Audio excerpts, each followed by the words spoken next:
សួស្តីពុកម៉ែបងប្អូនទាំងអស់គ្នានៅក្នុងវីដេអូនេះដែរនិយាយអំពីការបង្រៀនប្រចាំថ្ងៃរបស់ខ្ញុំហើយនេះគឺជាសកម្មភាពខ្លះៗ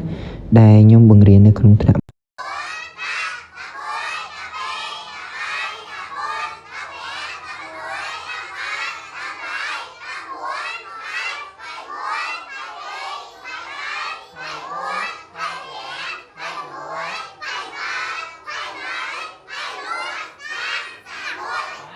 ហើយថ្ងៃនេះដែរក៏មានការចោះចែកសម្ភារៈសិក្សាតិចតួចសម្រាប់ក្មេងៗអ្នកមត្តេយ្យនៅសាលាខ្ញុំចឹងណា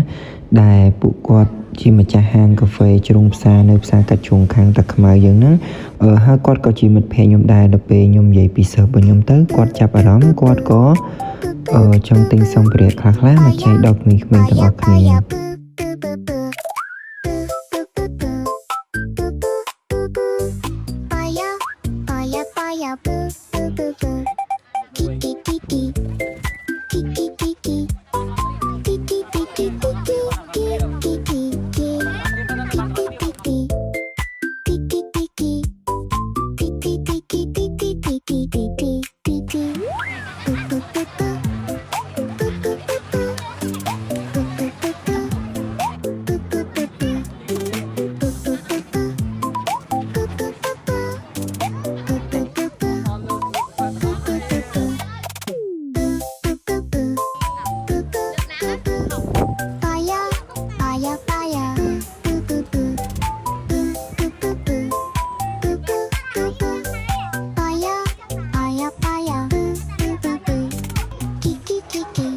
បន្ទាប់ពីចែកសម្ភារៈហើយគាត់ចែកយ៉ាអ៊ូសម្រាប់ក្មេងៗញ៉ាំអញ្ចឹងណាហើយវាជួយ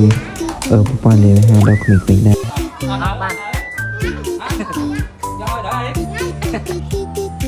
បន្ទាប់ពីចែកយ៉ាអ៊ូចប់គាត់ក៏មានតុក្កតាខ្លះចែកដល់កូនសិស្សបន្ថែមទៀត